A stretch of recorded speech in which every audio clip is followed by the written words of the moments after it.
When I was growing up, I thought performance practice just meant doing run-throughs, so that you got to the point where you could play things in your sleep.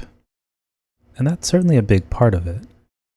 For instance, Philadelphia concertmaster David Kim has said that when he's preparing a concerto to perform for orchestra, he'll do 30 to 40 practice performances for real audiences.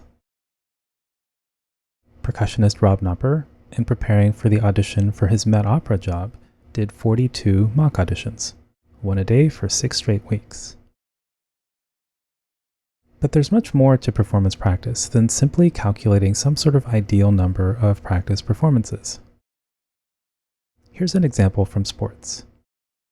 Roger Reed is now retired, but when he arrived at Southern Utah University to coach the men's basketball team, they were 217 in the country in free throw shooting percentage.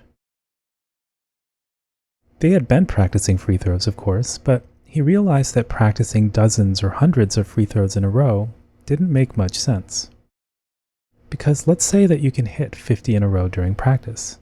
That's pretty nice, but if you always miss the first few attempts and need a few shots to get into rhythm, those 50 in a row that you can hit after that point are kind of irrelevant, because in a game, you never get a chance to shoot 50 free throws in a row.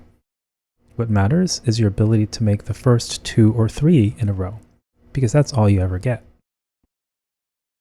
So he started blowing a whistle at random points during practice, and when players heard this whistle, they'd have to stop what they were doing, grab a ball, and shoot just 2 free throws. And if they missed, they had to do sprints. Well, after 2 years of practicing specifically for the unique demands of performance, the team improved all the way to number 1 in the country in free throw shooting percentage. So how would this translate to music? Well, it involves recording. I know, we all know we should be recording more, and nobody likes to do it, but I don't think it has to be as unpleasant an experience as it often feels. And also, it's more important than we realize, but not for the exact reasons we tend to think. Because here's the thing. Think about a really effective practice day. What are you thinking about when you're practicing? Well, on a good day, you're not only playing, but you're self-monitoring, and you're self-evaluating, and you're experimenting in problem-solving. All super important things that help further the learning and problem-solving process. But what about on a really good day on stage? What are you thinking about when you're in the zone and having a great performance? It's actually pretty quiet, right? Many will say that on a good day, they're not thinking about technique or mistakes, but just focused on the music, or maybe not thinking anything at all. Indeed, the choking research that we looked at in the first video suggests that it's essential to turn off the self-monitoring, micromanaging, analysis, critiquing, and overthinking, so we can just hear what we want in our head and trust our body to do what we've trained it to do. The problem, of course, is that flipping the switch essentially 180 degrees from analytical practice mode to the quieter and creative performance mode is not something we practice very much. And there's no chance we're going to trust ourselves to use performance mode on stage if we haven't practiced it in advance and proven to ourselves that this is actually the most effective headspace to perform from. Which leads to a bit of an interesting problem, in that when you flip the switch to performance mode and you shut off the self-monitoring and self-evaluating, how will you know if you're rushing, or taking too much time, or distorting the dynamics, or playing sharp or flat? When your inner critic is offline, who's going to give you the feedback you need about your playing? This is actually why recording becomes so essential. It's not to make yourself feel bad about how you sound, but to make sure the things you want to bring out in your playing are actually coming through when you flip the switch from practice mode to performance mode. It's to allow you to delegate all the critiquing and analyzing to future you when you listen back to the recording, so you can practice your mental script and the attention control strategies we talked about in the last few videos while you're doing your run-throughs or practice performances, instead of trying to multitask and simultaneously play, listen, and evaluate your playing all at the same time.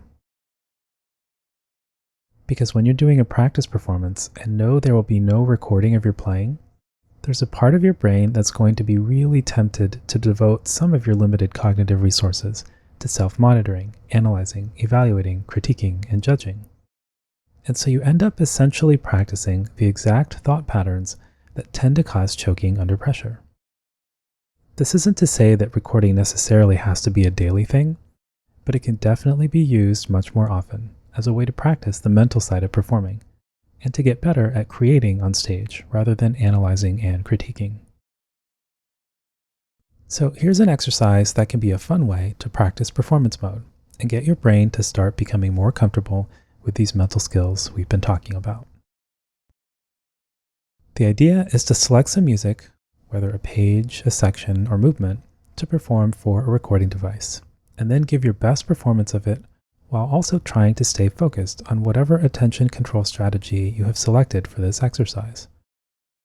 As you play, try to pay attention to when your mind starts to drift off, and anytime it does, just restart the singing in your head, the pulse, or the micro-improvisation strategy as quickly as you can.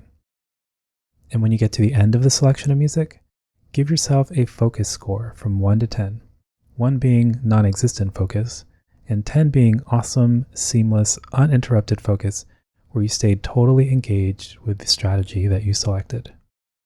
For now, let's give this a try with just 2 lines of music. Pause the video and give it a go.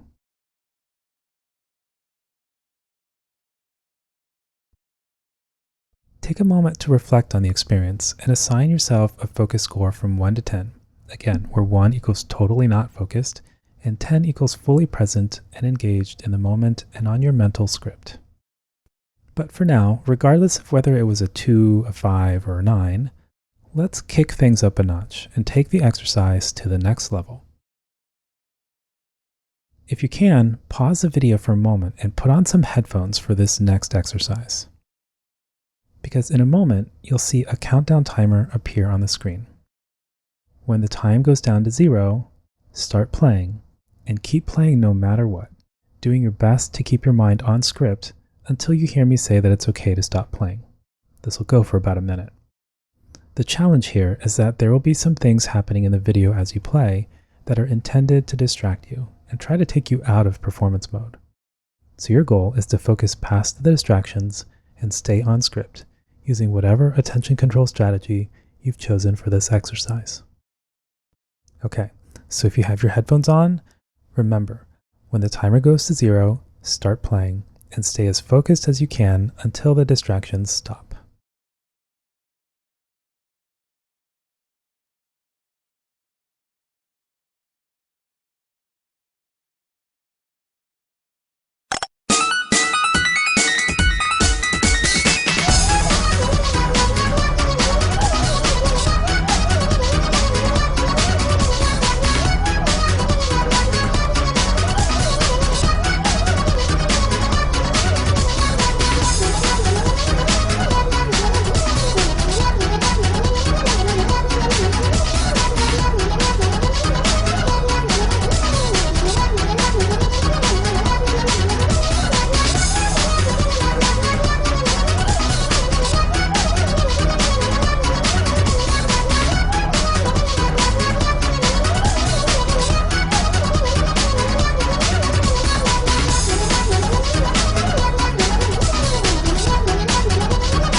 Okay, on that same scale of 1 to 10, what was your focus score this time?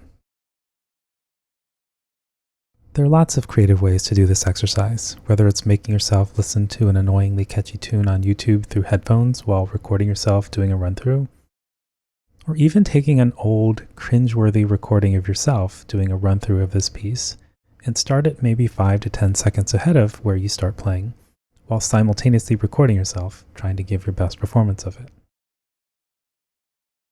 Making it both fun and challenging in this sort of way can, I think, make recording and performance practice a little more pleasant and enjoyable, and something we can not only get ourselves to do more of, but encourage our students to embrace as well.